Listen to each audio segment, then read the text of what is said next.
еврејска синагога Аврата. Илкал Дила Хавра, некогашна еврејска синагога, една од 9 синагоги кои преживеале во Битола. Бил репрезентативен објект, кој преживувал до пред 20 години. Бил срушен при крајот на 80-тите години од 20 век.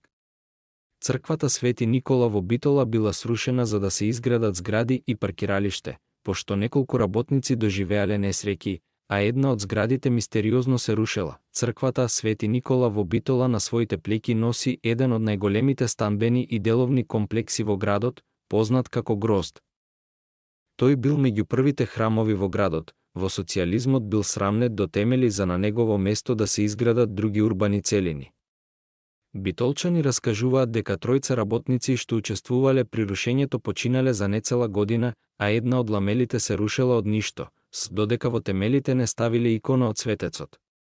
Се раскажува дека црквичката се наоѓала на местото каде што е денес паркиралиштето на улицата Ѓуро Ѓаковиќ. Дури 40 години по рушењето беше направен параклис на 300 метри од некогашното место. Хотел Јефтик бил хотел во Битола кој што се наоѓал на улицата Рузвелтова. Овој хотел бил изграден во 1925-1926 година. Сопственикот Никифор Јефтик бил србин од Ужице кој дошол во Битола за време на Балканските војни и се оженил со битолчанката Катина. Хотелот имал 22 соби и бил првиот хотел кој вовел струја во секоја соба. Во рамките на хотелот, во приземниот дел, работело и кино со околу 300 седишта. Киното било успех само за себе. Во него гостувале еминентни класични оркестри, камерни состави бидејќи имал голема главна сала. Ташко Тасевски, Тасич, бил некогашен рецепционер во хотел Јефтик, кој сега не е меѓу нас, но преку неговите приказни и сеќавања прераскажани на неговите внуци и роднини, меѓу кои и Денис Бајрамов, се уште живее.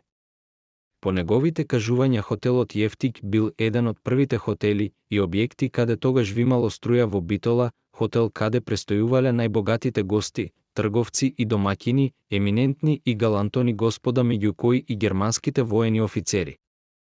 Кога дошле во Битола тие престојувале во хотелот Јефтик, каде се служело со исклучиво германски прибор и порцелан, кој во тоа време бил најдобар и најквалитетен.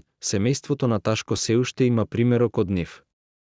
Неговиот син Томе, дедо на Денис, како дете доаѓал секој ден на посета кај него на работа, тогаш кога офицерите престојувале таму. За прв пат во животот од нив добил и пробал чоколадо пошто останал зачуден од вкусот кој дотогаш го немал пробано. По неколку месечен престој германските офицери си заминале од Битола, од хотелот Јефтик, се поздравиле со Ташко, на кој за неговата чесна и верна услуга како поклон му доделиле кожна офицерска чанта и чевли кои светеле како огледал. Австрискиот конзулат се наоѓал во објектот Магнолија со адреса на главната улица Широк Сокак број 37. Градбата била изградена во втората половина на 19 век како сопственост на битолскиот рентиер Икономов. Објектот на некогашниот грчки конзулат се наоѓа во близина на црквата Свети Димитрија, на аголот каде што се поврзуваат улиците Кирил и Методиј и Славко Лумбарко. Градбата исто така се користела како објект на собранието на општина Битола. Градбата била изградена во 1903 година покрај тогашната улица на конзулатите. Таа била во сопственост на црквата Свети Димитрија, но брзо по нејзиното градење била дадена под наем на грчкиот конзулат. Конзулатот во овој објект бил сместен до 1912 година. Објектот е граден под влијание на архитектонските стилови во Западна Европа при крајот на 19 век, со елементи на барокна и класицистичка декорација.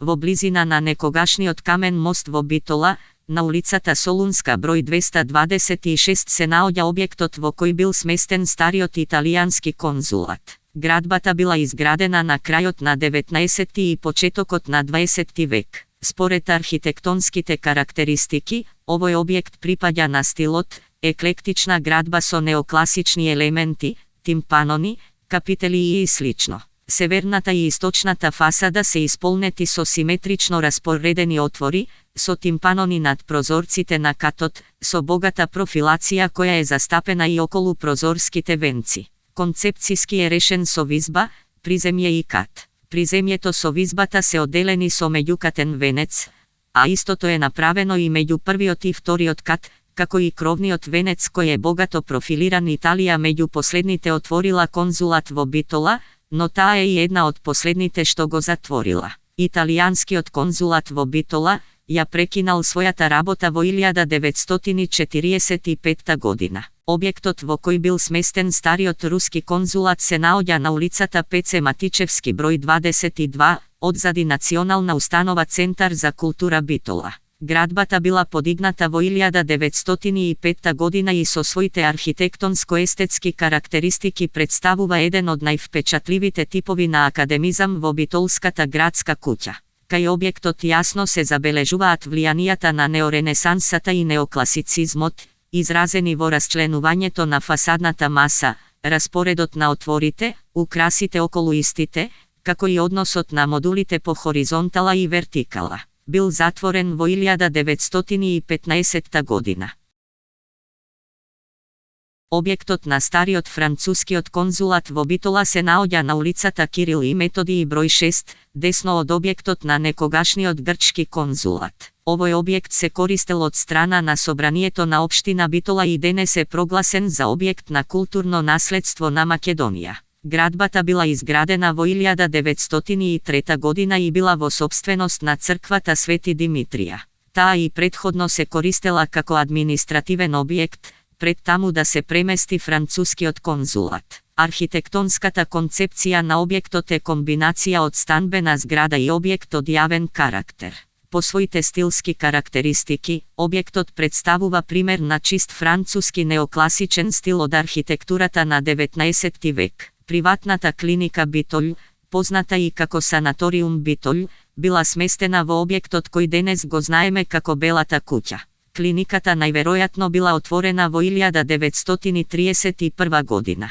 Куќата на Мијалче Петров била куќа направена во 1929 година. Мијалче бил керестеџија, трговец со градежни материјали, и со неговиот брат му имале дуќани на Широк сокак. Материјалот за куќата бил донесен од Киев, бидејќи сакал да биде со врвен квалитет. Оваа куќа се наоѓала на местото на денешниот дом на култура, поточно десно од рампата и од некогашниот руски конзулат.